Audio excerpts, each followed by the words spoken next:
From where we last left off, World War I erupted across the continent of Europe, and it spread like a wildfire. A wildfire that is out of control, that trades young men for blood at a price of their lives. On May 1st, 1915, the RMS Lusitania departed from New York at Pier 54, as it would take a week for the ship to sail all the way to Liverpool to drop off its passengers. We got to know the familiar faces of the passengers and crew that were on board the Lusitania, and now it is time to go back to the day Lusitania departed from New York. But this time, we go across the North Atlantic Ocean to the Iron Predator that is going to be introduced into this story. Alright, to help further understand the story of the Lusitania, and just like with the HMS Hawk and the Wilhelm Gustloff videos I have done, we'll talk about U-20 in this documentary, and then we'll tie right back into the Lusitania once the submarine spotted the ship.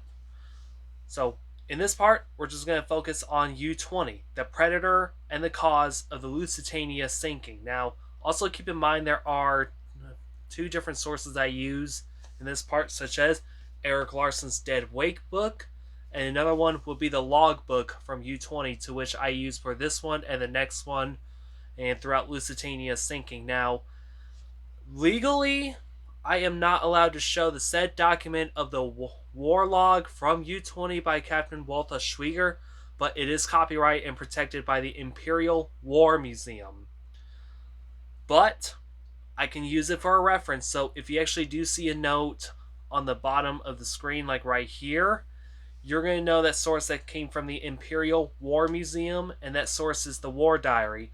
I will also do something similar to this with the HMHS Britannic in the future. So we'll jump back into the Lusitania once the U-boat spotted the ship.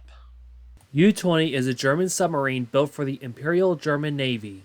The submarine is a Type U-19 submarine built from November 7th of 1911 to its commissioning on August 5th of 1913. I won't discuss the whole career of U-20, but go over some of the most important areas about the German U-boat. At this time frame, U-20 was activated after the war began, and months later, she got a new captain in December of 1914. The captain's name is Walther Schwieger. He is one of the most fearless and ruthless captains to ever command a German U-boat. At this time frame, he was in command of U-20 when he encountered the Lusitania. On May 1st, 1915, U-20 was heading on a patrol route, which is around the United Kingdom and Ireland, in this same area where the Lusitania will be sailing through at 1 week's time. Now, these submarines actually do go under a different name during World War I, and they are oftenly called U-boats. Now, why did Germany actually use them in the first place is actually in response to what the British did to Germany, imposing a blockade on British ports not long after World War I broke out.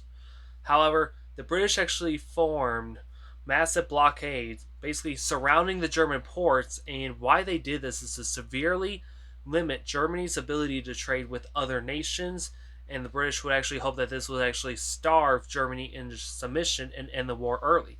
So in response, Germans actually unleashed a massive U-boat fleet to send them out into the Atlantic and do the same thing that the British are doing to them. So basically, a submarine blockade in the Atlantic and sink any ship that's actually sending supplies to Great Britain. Due to the range limitations, the U-boats are only limited to near coastal areas so they can intercept ships heading to port. In this map of the United Kingdom and Ireland, the dark blue area is the supposed war zone area Germany implemented and where U-boats would operate and lay in wait. And if any ship comes across this dark blue area, they would be torpedoed and sank by the U-boats. Now, the fact that the British set up these blockades around German seaports actually did not sit well with the German military. This blockade was actually not only limiting Germany's ability from getting supplies from other nations, but it also hurts the average German citizens who actually lived in Germany and couldn't be able to get food or supplies from other nations. So there's actually members of the German military that they were out for blood. They were just out for vengeance, who decide that if the British did it to them, they're going to do the same right back at them. There are captains that ignored cruiser rules, and whatever British ship they see, they instantly sink it without any regards. Basically, an eye for an eye of some sort. So if the British does it to Germans, then the Germans will do it to them. Captain Walther Schwieger did this on U-20, and after he obtained command of U-20, he went out and sunk the first three ships that he saw.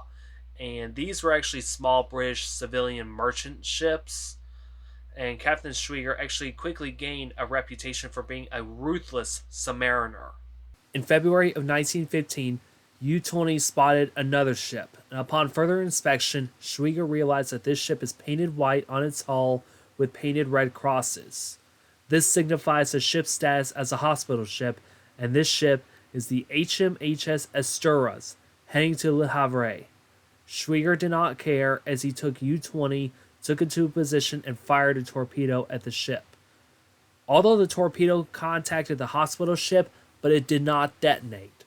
The HMHS Asturias managed to escape unharmed, and a month later, Germany released a statement claiming that the Asturias was misidentified, and once the U-boat realized their mistake, they broke off the attack.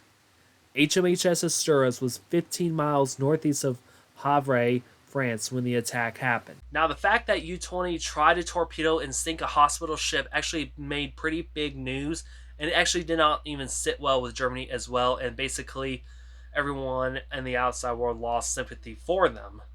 Now, under the cruiser rules in the Geneva Convention of 1906, a hospital ship should not be attacked under any circumstances, is not being used for military purposes, but it's actually being used to evacuate innocents and the injured.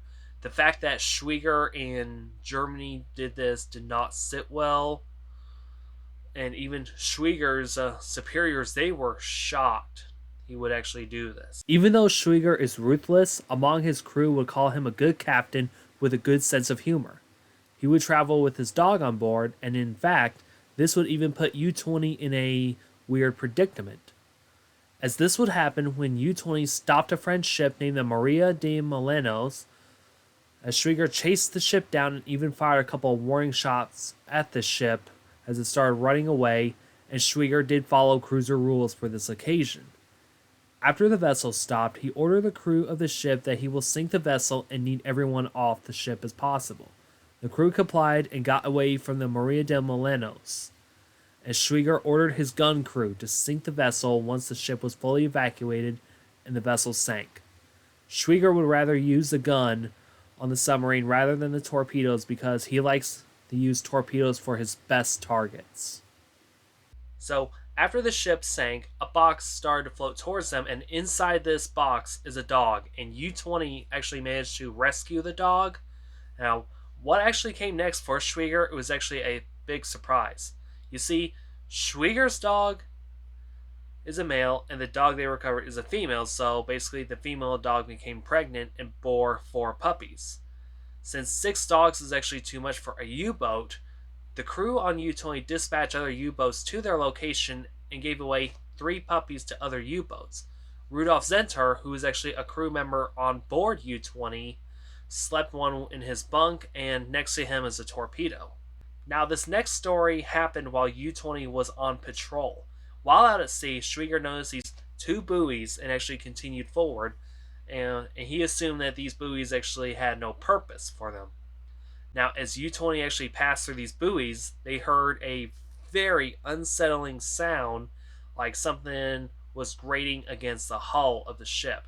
And the men who operated the horizontal rudders actually called out in alarm and noticed that the depth and the speed was actually dropping dramatically, and that this U-boat was actually sinking and slowing down at the same time.